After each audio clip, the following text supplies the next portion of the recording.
Tom is a software engineer, and the word around the office is that there are going to be layoffs up in the next couple of months. So he's wondering, do I need to update my resume and start looking for a new job, or do I have enough money to retire now and have the income that I like and financial security for the rest of his life? In this video, we're going to explore this case study of Tom and Deb. They're 60 years old, and that's the problem that we're going to solve. So without any further ado, let's get right into this video.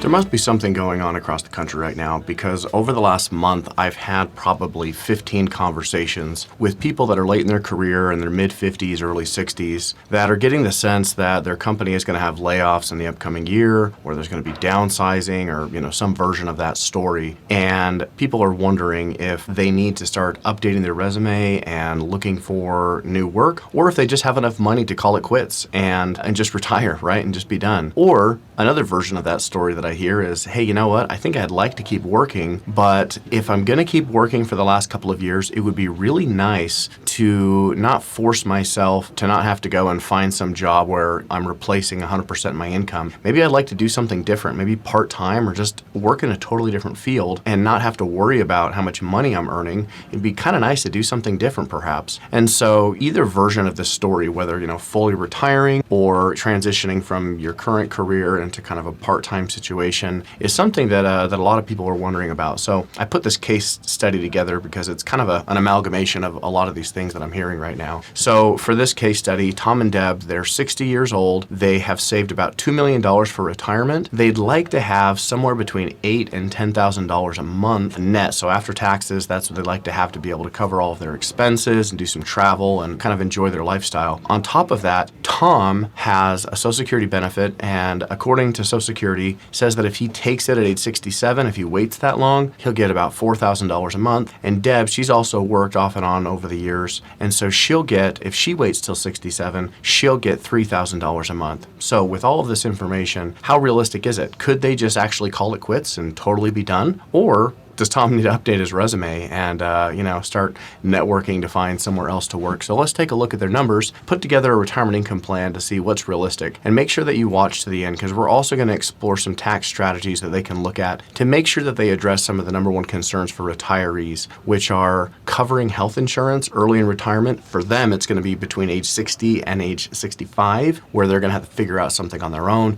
And then also just kind of generally, they've paid a lot of taxes over the years. Tom's been, especially Tom, he's been a high income earner. And so, they're worried about that and the possibility of taxes going up in the future. So they want to make sure that their plan takes that into account. But the primary concern is just, frankly, will they have enough, can they realistically have enough income to live on and have that last for the rest of their, for the rest of their life? So I'm going to pull up my planning software, and let's take a look at their overall income plan. So on the screen in front of us, we're looking at their retirement plan dashboard. Now, like I said, they've got $2 million saved, and it's broken down. Most of that is in Tom's 401k, but over the years, for these, different tech companies he's worked for, he's had a lot of RSUs and stock options.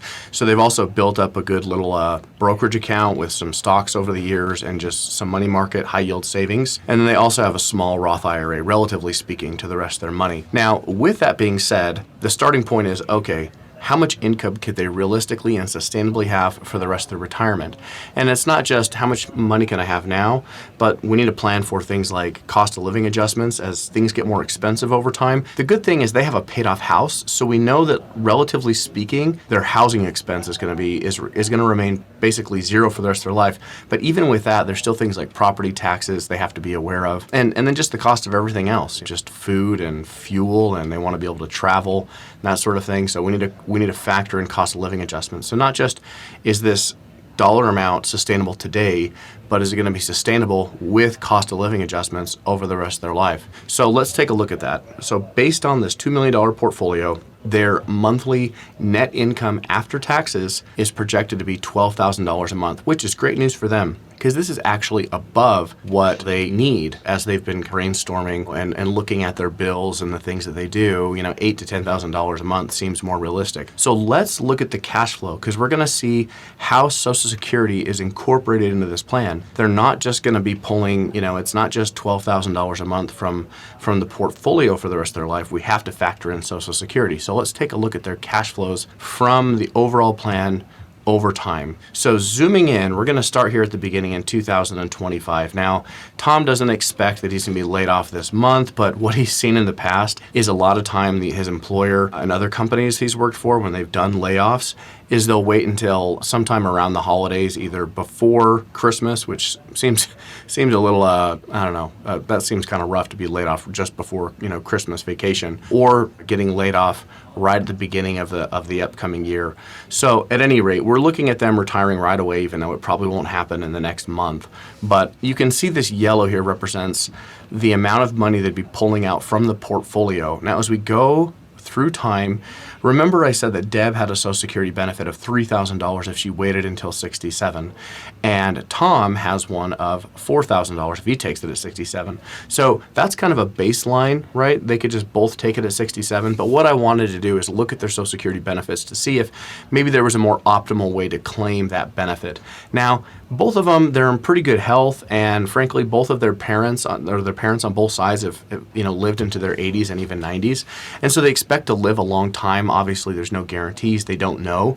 But is there a way that we can maximize or kind of optimize the Social Security, not just the benefit, but also kind of the overall plan? So running some different scenarios, I came up with a strategy that I think is going to work well for them, which is essentially Deb is going to claim her benefit early, which is a little counterintuitive. It means that she's going to get a reduced benefit. It's going to be reduced by 30%. So instead of getting $3,000 a month, she's going to get something more like $2,100 a month. But what that will do is it will reduce the amount of money that needs to be drawn out of the portfolio early in retirement, which saves more of that money so that it can grow over time and be accessed later. Now, her taking it early, this then facilitates Tom being able to delay his until age 70. Now, what's nice about that is that if he delays past 67, for every year he delays, you've probably heard this before watching this video, but he's going to get an 8% per year increase with cost of living adjustments. So by the time he claims his benefit at age 67, he's going to be looking at getting about $5,800 a month. Now, between the $5,800 a month and Deb's Social Security, and by that time with cost of living adjustments, it'll be about $2,600. At that time, they're only needing to pull out about $5,300 from the portfolio, which if you look at distribution rates of what would be sustainable over time, if they were going to pull out $12,000 a month, day one of retirement and just continue to do that every single month for the rest of their lives, it probably would not work. I mean, they would have to just have incredible investment returns, and we don't want to build a plan based on just rosy assumptions, assuming that nothing's ever going to go wrong and they're just going to have the best investments ever, right? We need to plan in what if the market doesn't, what if they have just average returns or even below average returns? Could their plan still work? So that's what I've got here. That's what the plan is based on. And so essentially, them taking Social Security later, it means that yes, they can take more out of the portfolio in the beginning of retirement because later on, they're going to be less dependent on the portfolio, and Social Security is really going to pick up the slack. Now, I know what you're thinking. If you have looked into this, you might be concerned about Social Security going broke or, benefits being reduced in 2033 or 2034. I have other videos where I go in depth on Social Security, and people hate the history.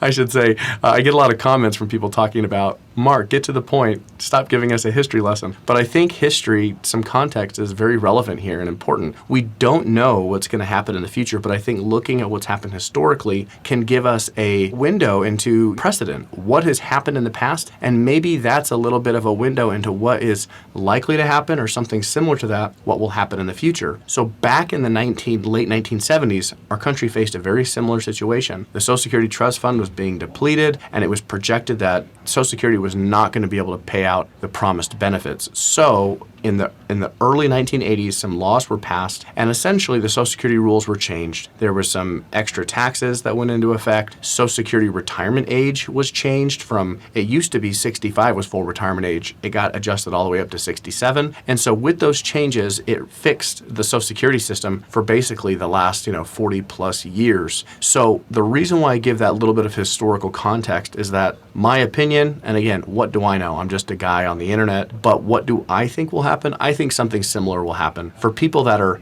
in retirement or close to retirement, probably something like within 20 years of retirement, I believe that their benefits will be unchanged. They're going to get their promised benefits, and the changes that will be put into place will just affect people who have greater than 20 years before they retire, because that's essentially what happened the last time. Yes, they made these changes to retirement in the early 1980s, but they really affected people that were still in high school or not even born yet or in their early 20s. For people that were in their 30s, 40s, 50s, and not to mention people already retired, it didn't impact them. They were still kind of grandfathered under the old rules, but the changes were sufficient to kind of shore up the system for the next, 50 years or so. Anyway, okay, that's all I'm going to say about Social Security. So with this being the case, it looks like their retirement income plan is going to be sustainable, but let's run some stress tests. What if they have, what if markets are bad? Would they still be able to have this level of income? So I'm going to come over here and we can run some stress tests of their plan to see how does it stand up under different scenarios. So what the software is doing is running thousands of different iterations of their plan to see how it would perform in different market environments. And that's going to give us a sense of, not a guarantee of how it'll perform in the future, but it'll give us maybe greater confidence in starting out on this plan. Because remember, what Tom is trying to figure out is, does he need to go back to work? Or is he okay just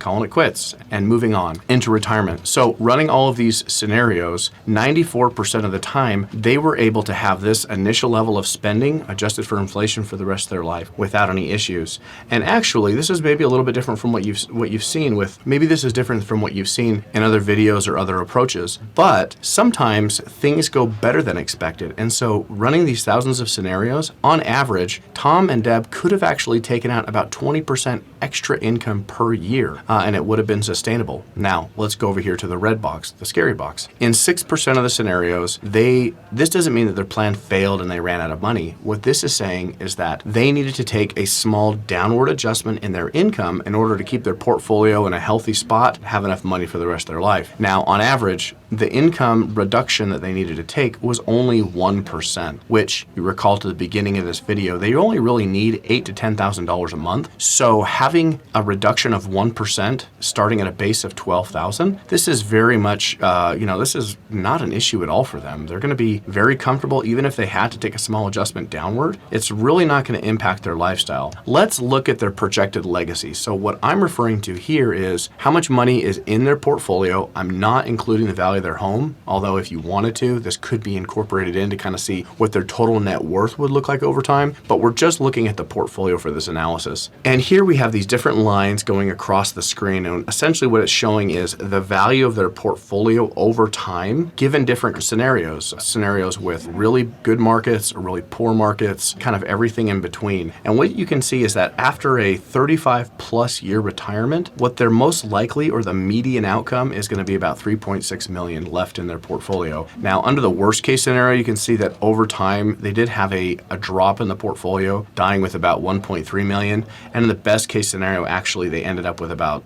over $7 million in the portfolio. Now, I should say that, their goal is not to die with, millions of dollars. They do have 3 children, and so they are interested in being able to maybe pass on some of that money to their children, as well as, helping their grandkids with school and other stuff like that as they're getting married and helping them kind of transition into adulthood or whatever. But, their priority is just making sure that first and foremost, they're okay financially. And it looks like from this risk analysis that this plan it's generating higher income than they were expecting, but they're not being, they're still being prudent in this approach. They're not kind of stretching things to the limit. The plan should work even under really difficult economic environments. So if they're pulling out $12,000 a month, they're wondering, okay, what does that look like from a tax standpoint? Is there any way that we can reduce taxes? And like I said, Tom has been a software engineer. He's had an above average salary for his whole life. And so they can appreciate the impact that taxes can have, especially in years where he had RSU payments or, that vested, or he had stock options that he exercised. So they know what paying high taxes looks like. Well, let's take a look at that, because obviously it's very relevant. It's not just how much money you get, but how much of that money you get to keep after taxes. So we can run a tax analysis of the overall plan and essentially look at, different ways of drawing down money from the portfolio over time to see kind of maybe what's optimal. Should they look at doing some Roth conversions early on in retirement, or is there some other method that could help them reduce taxes overall? So what we can see here is a summary of the most, or what we're looking at is the most optimal tax strategy over a 35-year period of time. And what it looks like is that they should do some Roth conversions during their retirement plan. Now this right here might look a little unfamiliar to you. IRMAA bracket 4. What that refers to is a separate tax bracket apart from just the regular federal or state income tax brackets that you might be familiar with. It refers to the tax brackets that apply to your Medicare Part B premiums. So once you're on Medicare, if you have income above certain limits, and these are called the IRMAA brackets, IRMAA brackets, if you have income over different thresholds, the amount that you have to pay for your Medicare Part B premium